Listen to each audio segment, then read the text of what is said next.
এক নজরে বাংলার সেরা কয়েকটি খবরে নজর রাখবো। ধর্মতলায় আন্দোলন করতে গিয়ে পুলিশের সাথে ধস্তাধস্তি, যার জেরে গ্রেপ্তার হয় আইএসএফ নেতা নওশাদ সিদ্দিকী। তার মুক্তির দাবিতে আদালতের চত্বরে তার কর্মী সমর্থকদের বিক্ষোভ। ১৩০তম সংবিধান সংশোধনী বিল নিয়ে বিস্ফোরক মন্তব্য করলেন তৃণমূল কংগ্রেসের নেতা অভিষেক ব্যানার্জি। তিনি দেশের স্বরাষ্ট্রমন্ত্রীকে কাপুরুষ বলে আখ্যায়িত করলেন এবং একাধিক ক্ষোভ উগরে দিলেন কেন্দ্রীয় সরকারের বিরুদ্ধে। ধর্মতলায় আন্দোলন করতে গিয়ে নওশাদ সিদ্দিকীর সাথে মোট ৯৫ জনকে গ্রেপ্তার করেছে পুলিশ। তাদের সবাইকে ব্যাংকশালা আদালতে তোলা হয়। সেখানে শর্ত সাপেক্ষ ৯৫ জনকে জামিনের মঞ্জুর দিয়েছে আদালত। বিজেপির দমদমে প্রধানমন্ত্রী নরেন্দ্র মোদীর সভাতে নিমন্ত্রণ হয়নি দিলীপ ঘোষকে, এই নিয়ে কোণঠাসা বিজেপির অন্দরমহলে। অনেকেই আশা করছিলেন যে বিজেপির রাজ্য সভাপতি শ্রমিক ভট্টাচার্যের আজ আবির্ভাবে বিজেপির অন্দরমহলের মতবিরোধ দূর হবে, কিন্তু আজকের সভায় তা স্পষ্ট হয়ে গেল। তৃণমূল কংগ্রেসের পক্ষ থেকে তীব্র কটাক্ষ করেছেন এই সভা নিয়ে। ইন্ডিয়া জোটের অন্যতম সদস্য দিল্লির প্রাক্তন মুখ্যমন্ত্রী কেজরিওয়ালি স্পষ্ট করে দিলেন যে ২০২৯-এ দেশের প্রধানমন্ত্রী হিসেবে মমতা ব্যানার্জিকে দেখতে চাই। তার মতে রাহুল গান্ধী নয়, মমতা ব্যানার্জিকে প্রধানমন্ত্রীর মুখ করা হোক। ইন্ডিয়ার জোটের পক্ষ থেকে এই নিয়ে ইন্ডিয়া জোটের মধ্যে মতবিরোধ দেখা গেছে। আজ থেকে শুরু হলো শ্রমশ্রী প্রকল্প। এই প্রকল্প অনুযায়ী যেসব পরিযায়ী শ্রমিকরা ভিন্ন রাজ্যে কাজ ছেড়ে নিজের রাজ্যে বা তারা বাড়ি ফিরেছেন, তাদেরকে ৫,০০০ টাকা মাসে ভাতা দেবে রাজ্য সরকার। এছাড়াও ওই পরিযায়ী শ্রমিক রাজ্য সরকারের একাধিক প্রকল্পের সমস্ত সুযোগ সুবিধা ভোগ করবেন। বিজেপি ছেড়ে তৃণমূল কংগ্রেসে এসেই বিস্ফোরক সংঘ মিত্রা। তিনি দক্ষিণ কলকাতার বিজেপির প্রাক্তন জেলা সভাপতি ও বিজেপির রাজ্য কমিটির একজন গুরুত্বপূর্ণ সদস্য ছিলেন। তিনি বলেন, বিরোধী দল বিজেপি হলেও তৃণমূল কংগ্রেস নেতাদের ও বিজেপি নেতাদের মধ্যে সুসম্পর্ক রয়েছে।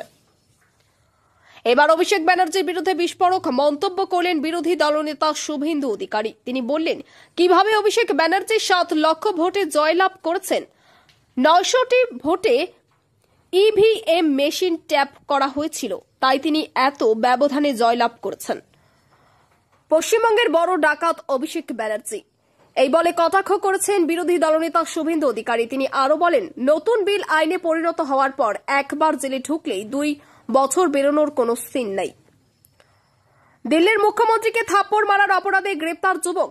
জানা গেছে, যুবক গুজরাটের মিরাটের বাসিন্দা ছিলেন, নাম রাজেশ খামজি।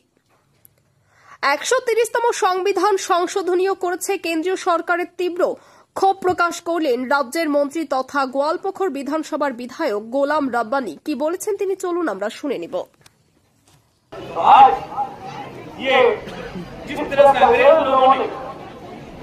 इंडियन को मारपीट किया था, ठीक है, इंडियन जो है हिंदुस्तानी को जो है से बदतर हो गया, उसको हम कंडेम करते हैं।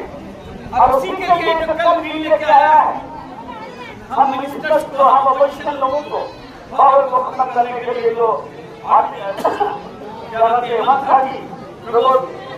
बिल लेके आई है पार्लियामेंट में, इस बिल को अगर पास हो गया तो आजादी हमारी बचेगी, ना हमारी जो है सलाह बचेगी, ना लोगों को रहेगा। आप कोई किसी बिल मुख्यमंत्री लेके चले जाएगा, 3 दिन मुख्यमंत्री को रखेगा और 3 दिन के बाद पुलिस हो गया। अब मोदी जी अपने मुताबिक मुख्यमंत्री बनाएंगे, मिनिस्टर रब्बानी है, रब्बानी को सीनियर का फंसा दिया, 3 दिन रखा, 3 दिन रखने के बाद जो है उसका मेंबरशिप हटा, मिनिस्टर हटा, अब हम अपना मुताबिक मिनिस्टर बनाएगा। ये क्या सीनियर के हिंदुस्तान हमारे जो फोर बजट इंडिया गेट में लिखा हुआ देखिएगा, मुस्लिम लोग की कुर्बानी, हिंदू मुस्लिम सिख ईसाई सारे लोग कुर्बानी दिए।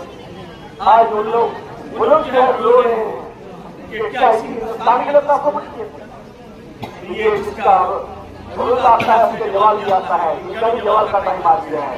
और गलत करते करते इतना बुरा जवाब आएगा जिसको देश को भी बात करना पड़ेगा। तो हमारा कहना है, आज स्कीम के लिए हम लोग आए हैं, टोटल कितना रुपया, 30 लाख। यहाँ कितना टोटल दूर है, 236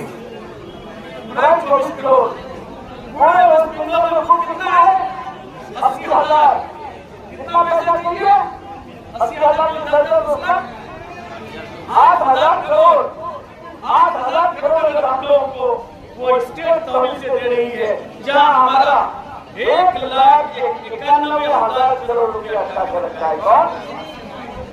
भारत सरकार मोदी जी।